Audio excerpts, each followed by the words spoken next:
हाँ, तो इस वीडियो में हम बात करेंगे इंसुलिन सिंथेसिस के बारे में। इंसुलिन सिंथेसिस कौन करता है? इंसुलिन सिंथेसिस करता है beta cell of pancreas. Promote कौन करता है? ग्लूकोज का लेवल इन द प्लाज्मा। जैसे ही प्लाज्मा के अंदर ग्लूकोज का लेवल इंक्रीज होगा तो ये ग्लूकोज हमारे पैनक्रियाज के बीटा सेल के पास पहुंच जाएगा। वहाँ पे ये दो काम करेगा। पहला काम करेगा, इंसुलिन जो प्री फ्रॉम इंसुलिन ग्रेन्यूल्स हैं उनको ये सिक्रीट करा देगा इस पाथवे के थ्रू। ठीक है, ये पाथवे हम दूसरी स्लाइड में देखेंगे। पहले हम देखते हैं इंसुलिन का सिंथेसिस कैसे होता है।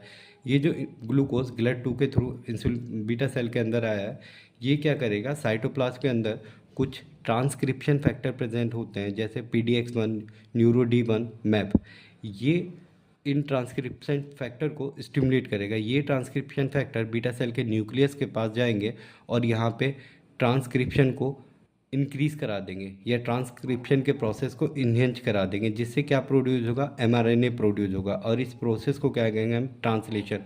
ये ट्रांसलेशन कहाँ होता है? न्यूक्लियस के अंदर। इस ट्रांसलेशन से प्रोड्यूस हुआ mRNA। अब ये mRNA का क्या करेगा? mRNA जाएगा राइबोसोम्स के पास। ये राइबोसोम्स क्या करेंगे? फॉर्म करेंगे प्री प्रो इंसुलिन। और ये किस प्रोसेस के थ्रू होगा? ट्रांसलेशन। ट्रांसक्रिप्शन न्यूक्लियस के अंदर होगा, ट्रांसलेशन राइबोसोम के अंदर होगा।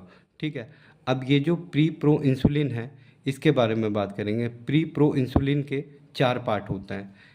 ए चेन होती है इसकी, ठीक है, ये बी चेन हो गई, ये सी पेप्टाइड हो गया और ये सिग्नल प्रोटीन हो गए। ठीक, अब इसके बाद क्या होगा? फॉर्मेशन ऑफ प्रो इंसुलिन होगी। और ये कहाँ? अब ये वाला जो प्री प्रो इंसुलिन है ये जाएगा हमारे एंडोप्लाज्मिक रेटिकुलम की टनल के अंदर। अब जब ये एंडोप्लाज्मिक रेटिकुलम की टनल के अंदर जाएगा तो एंडोप्लाज्मिक रेटिकुलम में इस क्या क्या होगा? एंडोप्लाज्मिक रेटिकुलम में क्या होगा? ये जो हमारा प्री प्रो इंसुलिन था ये कन्वर्ट हो जाएगा प्रो इंसुलिन में। अब प्रो इंसुलिन किसने फॉर्म किया? एंडोप्लाज्मिक रेटिकुलम ने। अब प्रो इंसुलिन के कितने पार्ट होते हैं? प्रो इंसुलिन के 3 पार्ट होते हैं। इसके पास एक सी पेप्टाइड होता है, ठीक है, ए चेन होती है, बी चेन होती है और यहाँ पे एंडोप्लाज्मिक रेटिकुलम के अंदर डाइसल्फाइड बॉन्ड बनता है और एक चीज़ रिमूव होती है जिसे हमने यहाँ पे लिखा था सिग्नल प्रोटीन। ठीक है, तो एंडोप्लाज्मिक रेटिकुलम के अंदर क्या क्या होता है? एंडोप्लाज्मिक रेटिकुलम के अंदर डाइसल्फाइड बॉन्ड फॉर्म होते हैं, ठीक है, सिग्नल प्रोटीन रिमूव होता है। अब यहाँ पे इस एंडोप्लाज्मिक रेटिकुलम क्या करेगा? In simple word, pre pro insulin को कन्वर्ट कर देगा प्रो इंसुलिन में। ठीक है, अब ये प्रो इंसुलिन किसके पास जाएंगे? अब ये प्रो इंसुलिन जाएंगे गोल्गी बॉडी के पास में।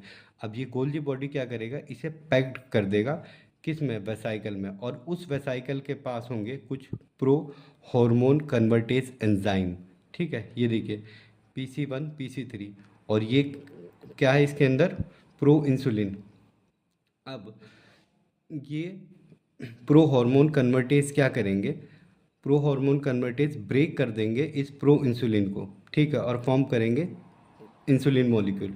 अब देखेंगे ये है एक इंसुलिन मॉलिक्यूल, ठीक है, इसमें ए चेन है, बी चेन है और डाइसल्फाइड बॉन्ड है बीच में और ये सी पेप्टाइड है। ठीक है, अब ये पूरा एक मैच्योर इंसुलिन है।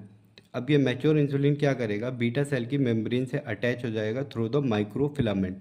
ठीक है, अब ये जो इंसुलिन ग्रेन्यूल है, ये इंसुलिन ग्रेन्यूल को फ्यूज़ होने के लिए कैल्शियम आयन की ज़रूरत है। अब कैल्शियम आयन कैसे रिलीज होती है, कैसे ये ग्रेन्यूल्स इंसुलिन ग्रेन्यूल्स रिलीज होते हैं, ये हम देखेंगे इंसुलिन सिक्रीशन वाले पार्ट में, सेकेंड वीडियो में। Thank you.